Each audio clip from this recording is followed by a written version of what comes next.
કે.એમ. પટેલ પ્રાથમિક શાળા મૌદા ખાતે 2 દિવસીય સ્પોર્ટ્સ ડેનું આયોજન કરાયું.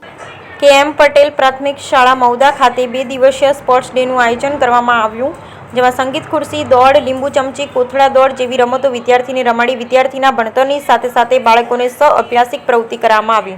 આ સમગ્ર કાર્યક્રમમાં શાળાના આચાર્ય હર્ષિત ભટ્ટ અને મૌદા કેળવણી મંડળના કેમ્પસ ડાયરેક્ટર ડોક્ટર મહેશભાઈ પટેલ હાજર રહ્યા હતા. સમગ્ર કાર્યક્રમનું સંચાલન આચાર્ય હર્ષિત ભટ્ટના માર્ગદર્શન હેઠળ શાળાના સિનિયર શિક્ષક નૈનેશભાઈ પટેલ, વિઠ્ઠલભાઈ વાઘેલા, મિતુલભાઈ પટેલ તથા સમગ્ર સ્ટાફ પરિવાર દ્વારા કરવામાં આવ્યું.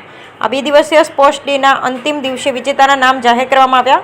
કાર્યક્રમના અંતે શાળાના આચાર્ય હર્ષિત ભટ્ટ અને મૌદા કેળવણી મંડળના કેમ્પસ ડાયરેક્ટર મહેશભાઈ પટેલ દ્વારા તમામ વિજેતા વિદ્યાર્થીઓને અભિનંદન પાઠવવામાં આવ્યા હતા.